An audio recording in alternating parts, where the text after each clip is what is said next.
I'm Logan Crawford, and right now on the Spotlight Network, we're unpacking the groundbreaking book, Gunpoint, The Role of Culture in Violence. It's written by a terrific author. His name is Dr. Latif Davis.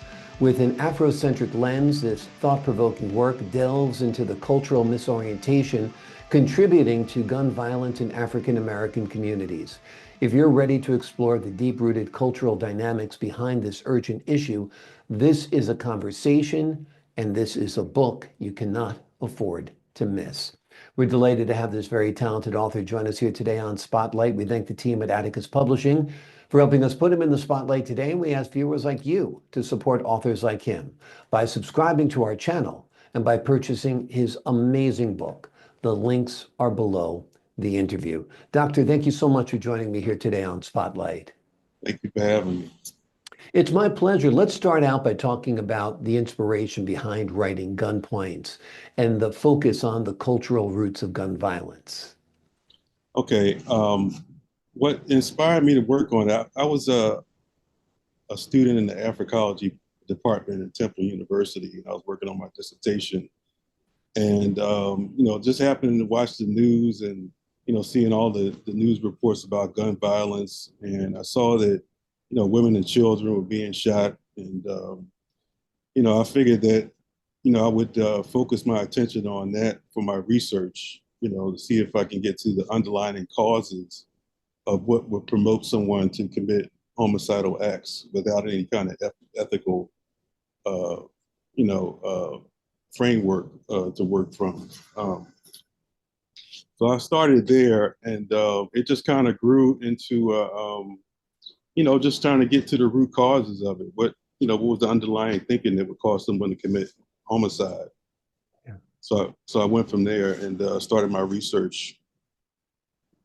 What are some of those underlying causes? Why do you think gun violence today is so much worse than it ever was before? You have school shooters out there, you have mass shooters at nightclubs, shopping malls. I mean, what became a rarity, that was something that was a rarity 20, 25 years ago, is now almost commonplace. There's mass shootings every weekend.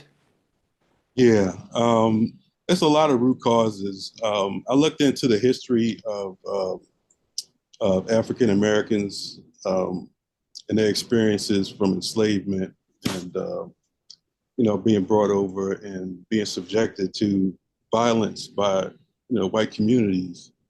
And I kind of reflected on the Afrocentric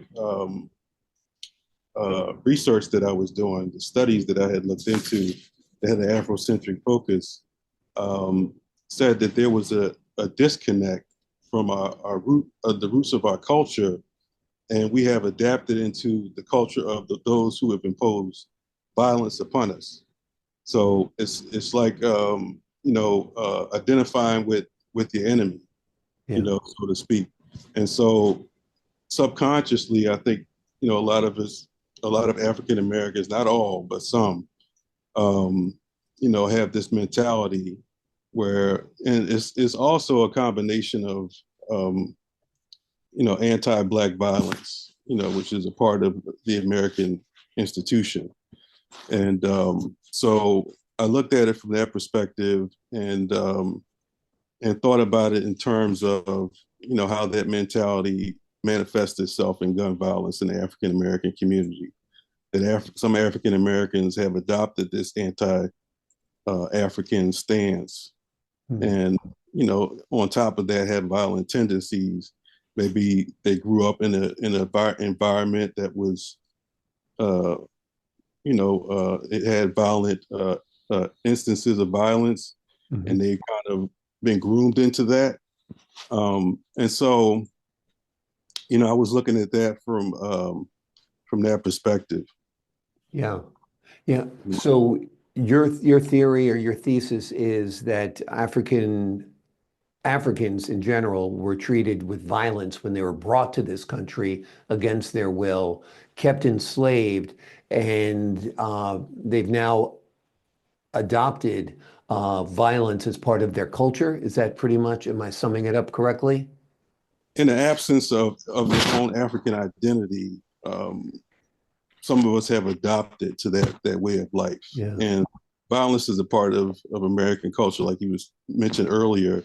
You know, mass shootings. We've seen a lot of that in the news, and you know, but often the African American community is overlooked in the media, as opposed to mass shootings on a grander scale. Mhm. And in the African American community, um, one of my research articles that I had found doing my work talked about Temple University's emergency room and how they have so many people coming into the emergency room due to gun violence that it's like a mass shooting is happening every day. That's the volume of people that they get into the emergency room, and that kind of escalated during the pandemic because a lot of people, when things shut down, people were in fear. They went out and they bought guns. There were people lined up around the corner to buy guns, and the violence just escalated from there. And that was another reason for me to go into my research, was to get to the causes of that and how that was related to the pandemic. Yeah. Do you feel systemic inequality plays a role in perpetuating gun violence in the African American community? Yes, very much so. Um, in my research, Lyndon B. Johnson did a commission after 1960s violence and um, rioting that happened in the 1960s, and he talked about the root causes of crime and how it's related to white on black violence. It's related to having no access to resources, no human services, no kind of assistance from the government. And as a community, African Americans most often are neglected when it comes to those things. Mhm. So I would say that this root cause is they call it benign neglect. Being overlooked for needs and services, and that leads people to commit crime. Because they lack those resources and they lack that help, and so they take their matters into their own hands. Yeah. What are your thoughts on popular culture representation and media representation of African American males in particular when it comes to gun violence? In some ways, it's kind of elevated as something cool, right? Mm-hmm. That's Yeah, problematic, right? yeah, that's problematic, and it's a lot of media representations that get promoted. It's kind of like propaganda towards our community. The record industries push and promote a lot of that type of music. You see it in TV shows. You got Empire. You got shows Black Mafia Family that kind of show that only that one side more Hmm. often than any other side of African American community, and it shows us in that light. And sometimes that that is reflected in the community because people look at that and they admire that because these people are doing what they got to do to get what they want to get, Mm. and a lot of people gravitate towards that type of thinking. And the reflection of it in the community as a whole, it reflects badly on the African American community, showing us in only one light as being that's who we are. Yeah. What's the And way then some forward? What's the way forward, do you think?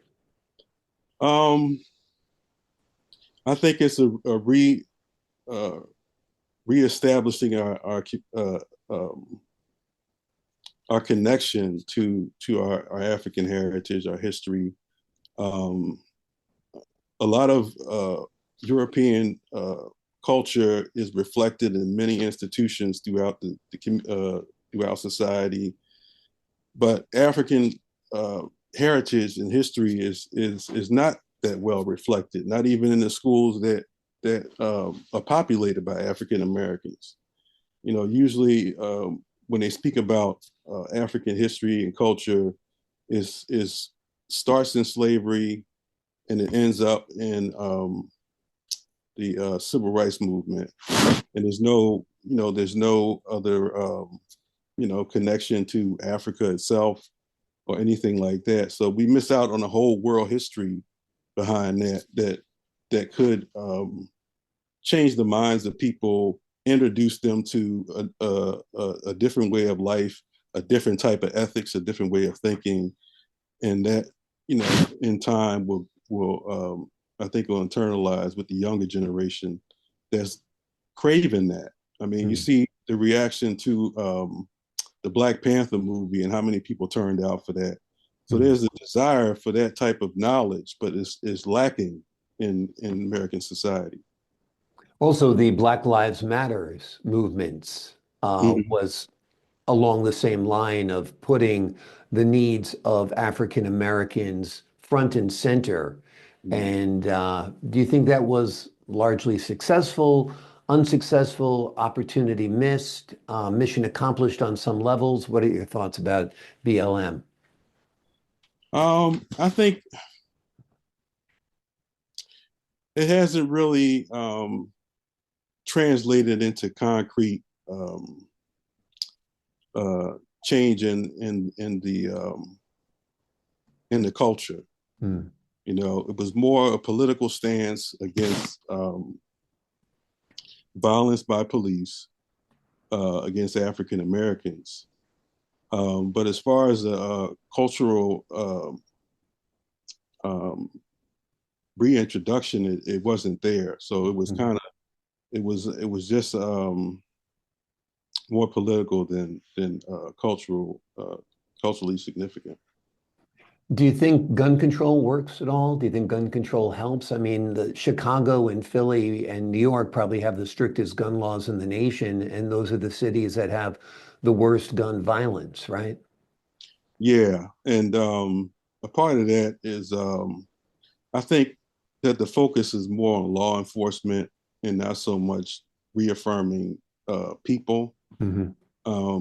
In Philadelphia, there was an organization called the House of Emoja, and they had back in the 70s, they had a program where during the gang war era, they brought in a lot of young men from the street and they taught them Swahili, they taught them African culture, they had family meetings, they had, this organization going to give the boys a place to go and to learn about themselves. And at some point, they had the gang members of the city sign a truce. They gained their trust and they signed a truce that they wouldn't, cause violence or commit violence to that degree. And I think in 1970, the gun violence was down to 0 at some point. So it was effective during that time, and I think that's something that needs to be introduced into any kind of measure that's going to try to work on gun violence. I agree. The emphasis has to be on the culture, less on law enforcement, less on turning people into criminals, and more about empowering communities. The name of the book is Gunpoint: The Role of Culture in Violence. It is an empowering book, a book with an Afrocentric lens. And this thought-provoking work delves into the cultural misorientation contributing to gun violence in African American communities. If you're ready to explore the deep-rooted cultural dynamics beyond this urgent issue, this book is one you'll absolutely want to pick up. The links are below this interview. And Doctor, it's available where? Where can we buy the book? Amazon and other booksellers as well? Yeah, Amazon, BarnesandNobleBooks.com, and Google Books.